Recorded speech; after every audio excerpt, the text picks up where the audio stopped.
Al Nassr are ready to sign a Liverpool star, Erik Ten Hag is pulling Antony over to Bayer, a new Brazilian show in Germany. Atlético Madrid are putting €100 million on the table for Lautaro Martínez, and Arsenal's new striker promises to be the sensation of the summer.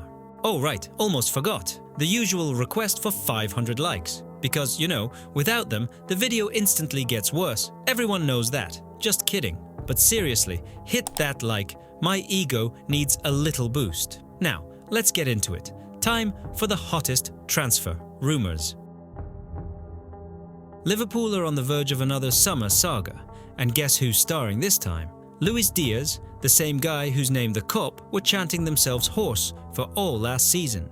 But now, that song could soon turn into a sad ballad. Both Al Nassr and Barcelona are seriously looking to lure the Colombian away from the Beatles' city. And while the Barca rumours at least make some football sense, the Saudi interest? That one just hits different, right in the heart, honestly. Let's be real. Picturing Luis Díaz in an Al Nassr shirt is like buying a Ferrari just to drive to the grocery store. Why would a top-class player, still only 28, move to a league where the biggest challenge is surviving the heat and not dying of boredom? Then again, when you remember Ronaldo is already there, things start to add up. Money, money, and more money. And that's where the big headache begins for Arne Slot, who's only just managed to bring some sort of balance to Anfield. Díaz isn't just about goals and assists. He's the engine of this team, their spark, their swagger. He drags Liverpool forward even when nothing's working. Selling him now would be like cutting off your own leg and trying to keep running. The club clearly wants to avoid a scenario where such a valuable player leaves for free. Sure, he's got 2 years left on his contract, but negotiations have stalled, and now it feels like time is working against Liverpool. The Saudis are already waving their checkbooks, and you get the sense Díaz is wondering if his prime years might slip by without any major trophies in England or Spain. And honestly, the Barcelona interest makes way more sense. Come on, who wouldn't want to see Díaz at Camp Nou in that iconic shirt? Barca have always known how to pick up players, ready to shine and win trophies. In comparison, a move to Saudi Arabia just feels like a luxury retirement home with a football pitch. So here's the real question. Is Arne Slot willing to risk losing one of his main men for the sake of financial stability? Or will he do everything to keep his top attacker, making sure Liverpool stay a real threat next season?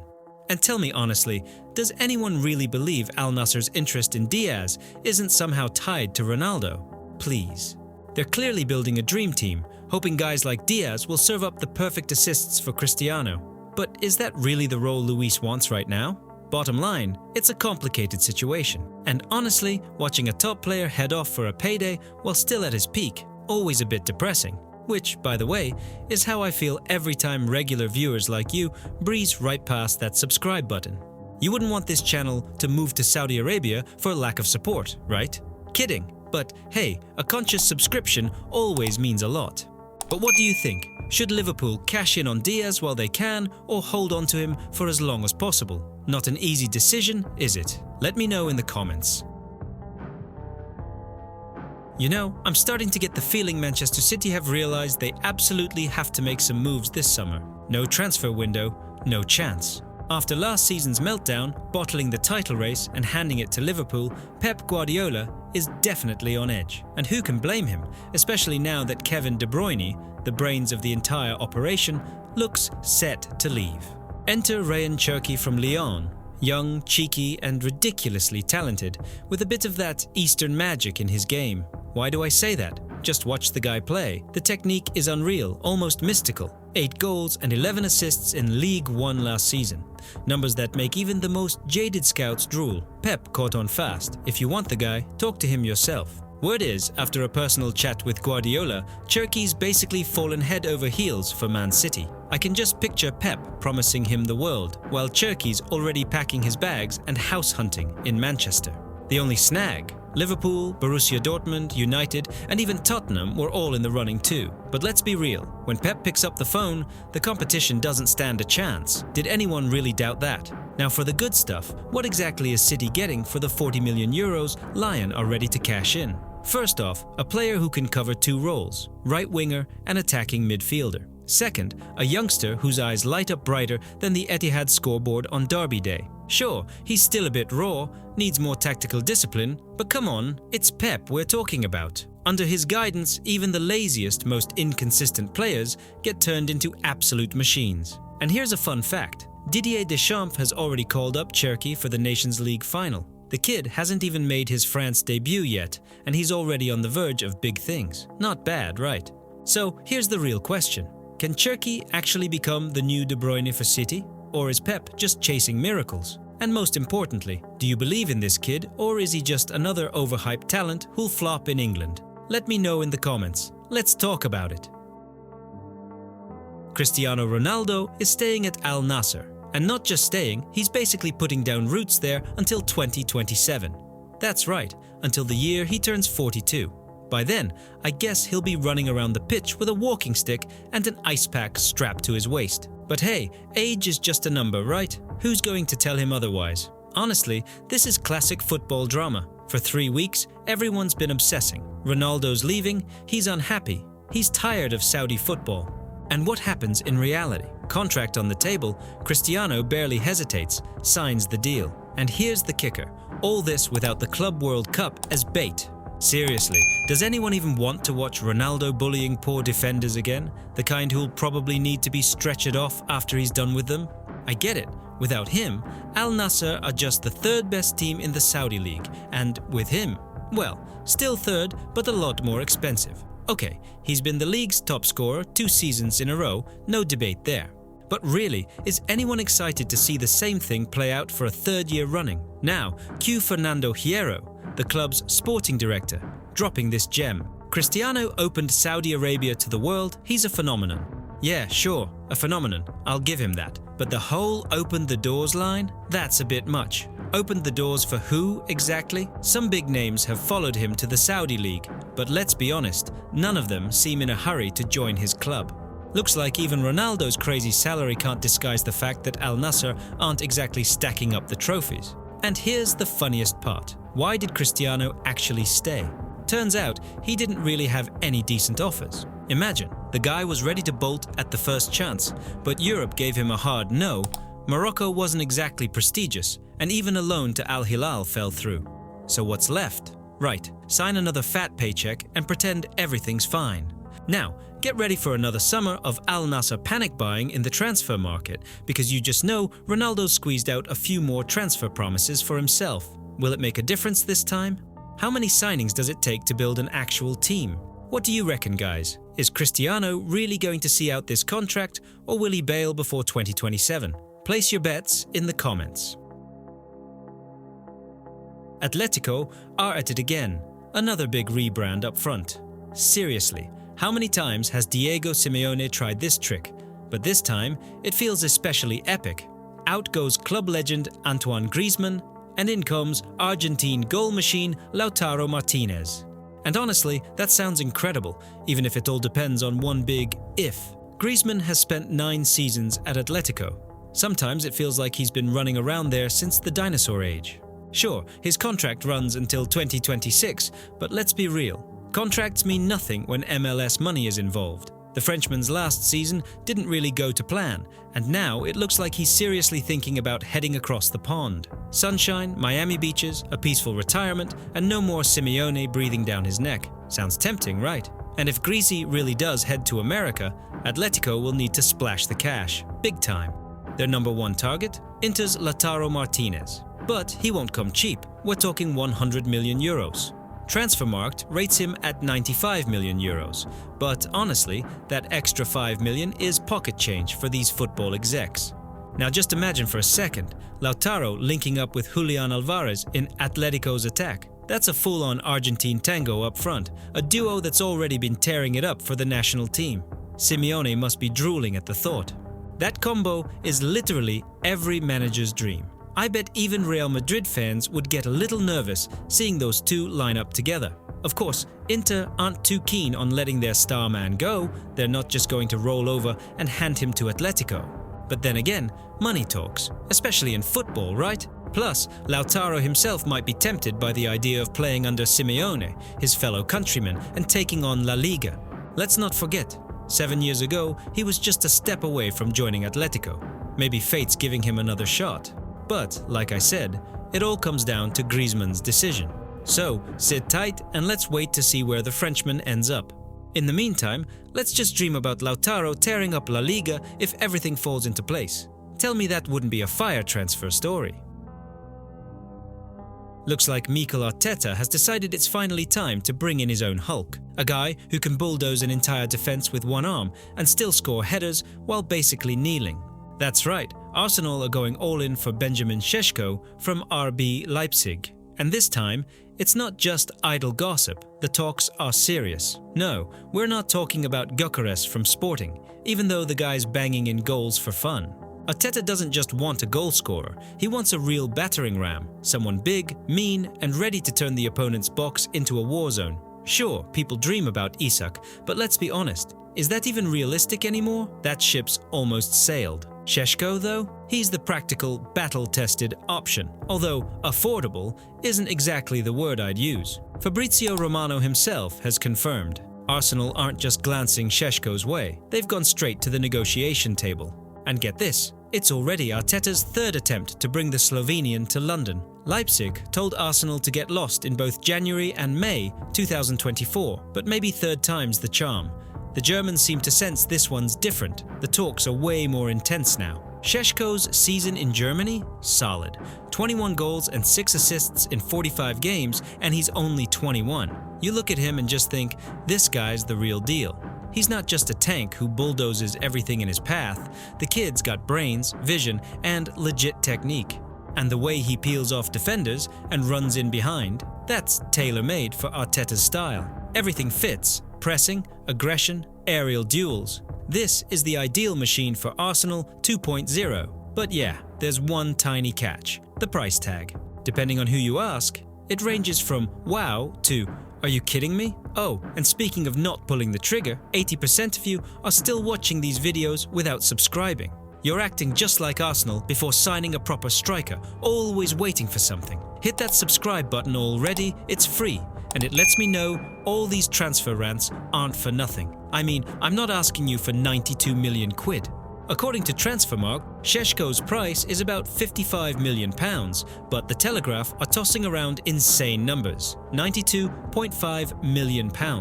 Leipzig are acting like they're selling the next Haaland, only younger and with a better haircut. Seriously? 92 million? That's rough even for a club like Arsenal. Then again, the way transfer fees are going lately, these numbers are almost normal.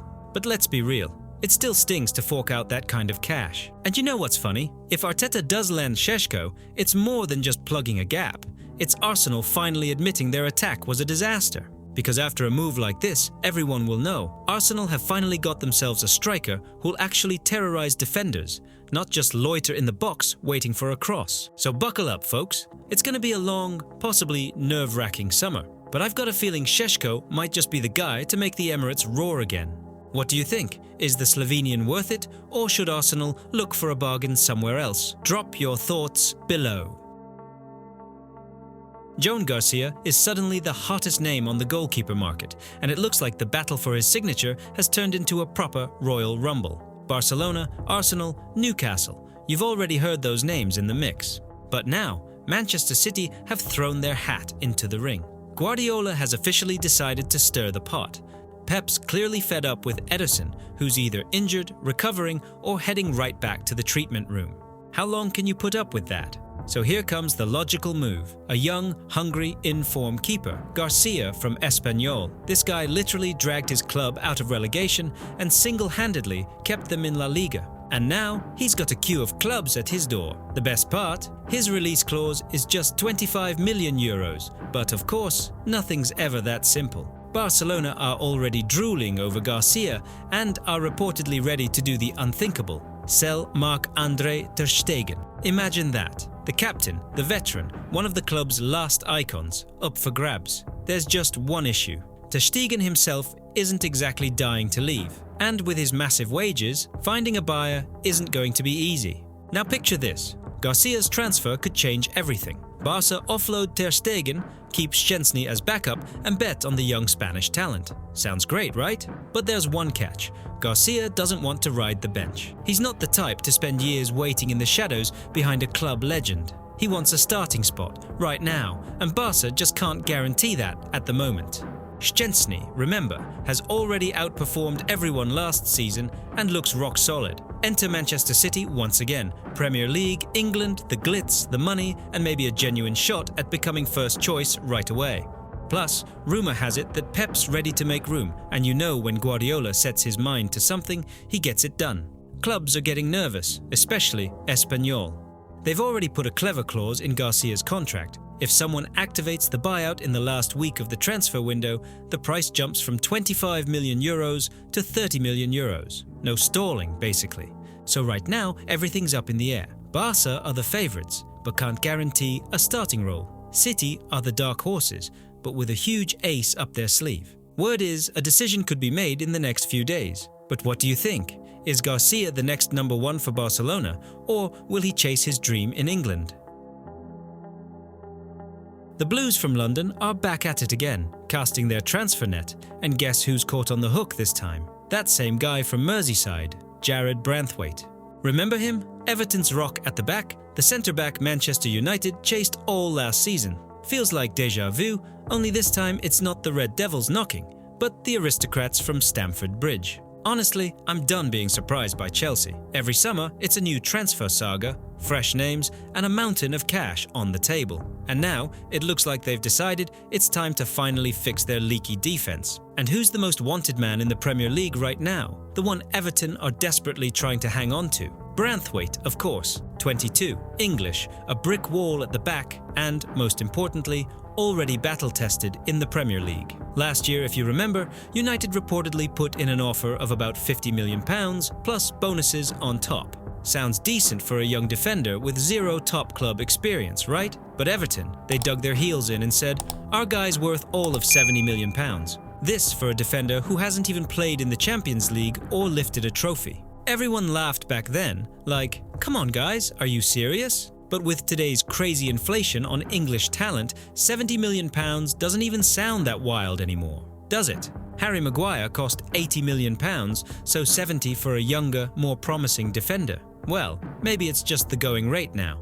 Here's the big difference for Chelsea though, a card United didn't have last year. Know what it is? The Champions League. United missed out, but Chelsea are in, and reports say Branthwaite has made it clear he wants to play in Europe to test himself at the highest level. And where's the highest level for him right now, if not in the Champions League with Chelsea? And what about Everton? Oh, you've got to feel for them. Their manager, Moyes, must be going grey at the thought of losing Branthwaite. He's their backbone, the foundation of their entire defence. Everton are already scraping by, just fighting to stay up. Losing a player like that isn't just a blow, it's a total defensive collapse. Moyes must be thinking, sure, the money's great, but how am I supposed to rebuild my backline after this? It's a big step for Branthwaite too. Playing Champions League football for a club like Chelsea, always in the spotlight, under a manager like Tuchel, it's a golden opportunity. That's how you become a regular for the Three Lions, no doubt about it. And as for Chelsea, it's obvious they're building a new team.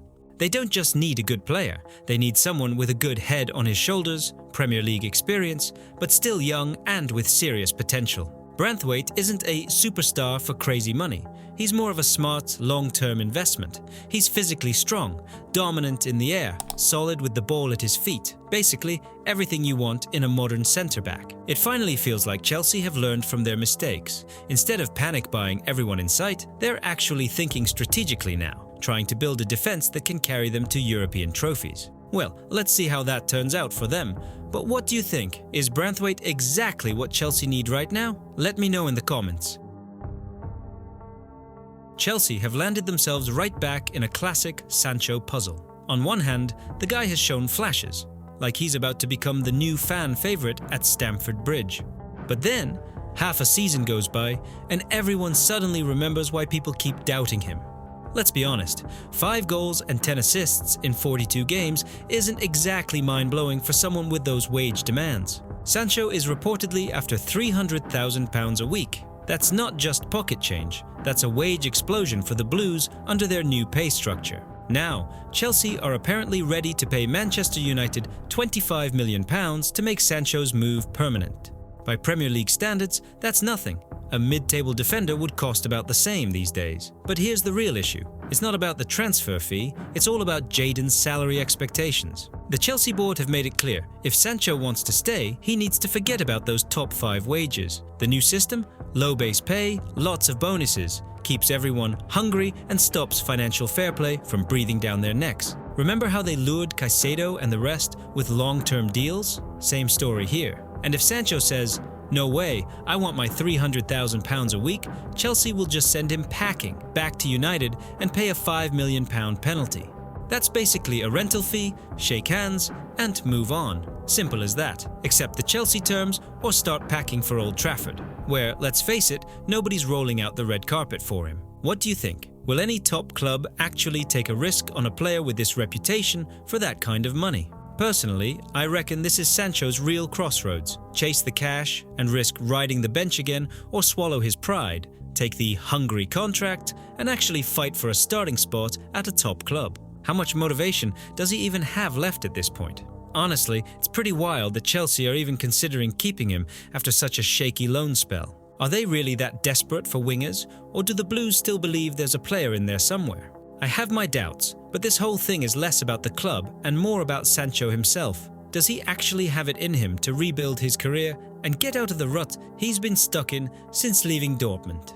Let me know in the comments. Do you think Sancho will stay at Chelsea and finally deliver, or are we in for another transfer soap opera starring a guy who doesn't even know what he wants from his career? Erik Ten Hag is plotting his own personal remake over at Bayer, and if you thought he'd forgotten about his old favourites from Manchester United, think again. He's actually planning to drag Antony along with him. Yep, that Antony. The guy United once splashed nearly £100 million on, only to get a couple of rainbow flicks and half a season of TikTok hype in return. But here's the twist. The Brazilian has suddenly rediscovered his football in Spain. At Betis, he remembered he actually knows how to play. Manuel Pellegrini somehow squeezed the absolute max out of him and took the club all the way to the Conference League final. Who saw that coming, right? Now, with United once again in full rebuild mode under Amorim, Antony's on the chopping block. No more loans. United want cold, hard cash. They're looking for at least £32.5 million, mostly to stay on the right side of financial fair play. And get this, Ten Hag wants to link up with Antony for a third club in a row. First, it was Ajax, then United, now Bayer.